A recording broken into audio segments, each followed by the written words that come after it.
আমার নাম হচ্ছে তন্নি। আমি থাকি ঢাকাতে, বসুন্ধরাতে থাকি।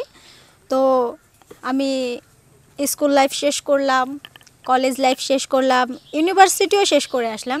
কিন্তু আমার সব বান্ধবীরাই মানে রিলেশন করে ভরায় ফেলছে। কিন্তু আমি রিলেশন মানে পছন্দ করি না, আর আমার মাথায় রিলেশন ঢোকে না। আমি এখন ভাবতেছি যে আমি ডিরেক্টলি বিয়ে করে ফেলবো।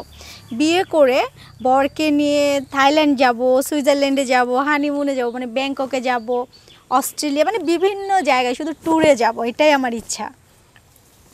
তো আপু কেমন আছেন আপনি? হ্যাঁ, আলহামদুলিল্লাহ, আমি আপনাদের দোয়ায় অনেক ভালো আছি। তো আপু, আমার একটা বিষয় জানা ছিল, সেটা হচ্ছে গিয়ে আপনি প্রেম করবেন না, ডিরেক্টলি বিয়ে করবেন কেন?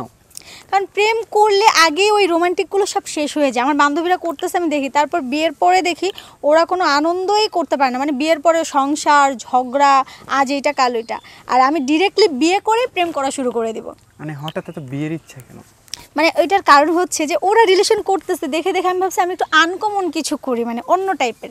ওরা আগে করতেছে, পরে বিয়ে হইলে হচ্ছে, না হইলে নাই, ব্রেকআপ হয়ে যাচ্ছে। আর আমি বিয়ে করে নিয়ে ওর সাথে মানে বয়ফ্রেন্ড, সেই আমার বয়ফ্রেন্ড হবে, সে হাজব্যান্ড, সে আমার বন্ধু, মানে সেই আমার সব কিছু। মানে আপনি চাচ্ছেন ডিরেক্টলি বিয়ে করতে? হ্যাঁ, বিয়ে করে তার সাথে রোমান্স করব। ও, বিয়ে করে রোমান্স করবেন? আর কি কি করবেন?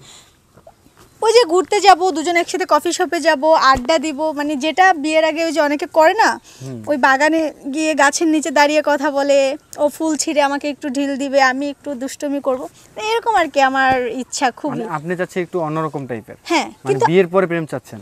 কিন্তু আবার এটাও চাচ্ছি যে আমি আমার পরিচিত কাউকে বিয়ে করব না, আমি বিয়ে করব হচ্ছে অপরিচিত একটা মানুষকে। আর সেজন্য আজকে আপনাদের এখানে আমার আশা।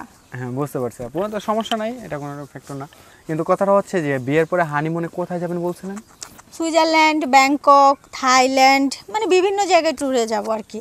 এতটা জায়গায় হানিমুন? এতবার? অনেকবার, মানে শুধু তাই নয়, আরও অনেক অনেক জায়গা। আর আমি চাচ্ছি কীরকম ছেলে, আমার একদম হাই সোসাইটির একটা ছেলে লাগবে, একদম হাই লেভেলের, হাই এডুকেটেড, মানে অনেক অর্থবিত্তশালী হবে, মানে প্রভাবশালী আর কি যাকে বলে। সে মানে আমাকে সব কিছু দিয়ে ভয় রাখবে না, আমার এরকম স্বপ্ন। মানে আর আপনি তাকে কি দিবেন? আমি তাকে অফুরন্ত ভালোবাসা দিব, রোমান্স দিব, মানে কি দিব না? সব দিবেন? হ্যাঁ, কিসের কম আছে আমার মধ্যে? আমি তো ইউনিভার্সিটিতে যখন ছিলাম তখন আমি ক্লাসে মানে সুন্দর দিক থেকে টপার ছিলাম, নাম্বার 1-এ। তো আমার কাছ থেকে আর কী বা সে চাইবে? আর আমি তো নিজেও এমন নয় যে আমি অশিক্ষিত, গাইয়া খ্যাত, এরকম তো না, আমিও তো শিক্ষিত। বুঝতে পারছি। আচ্ছা আপু, আপনার পরিবারে কে কে আছে? আমার পরিবারের আমি একমাত্র মেয়ে, শুধু আব্বু আম্মু আর আমি। আপনার আব্বু আম্মু বিয়ের কথা বলে নেই?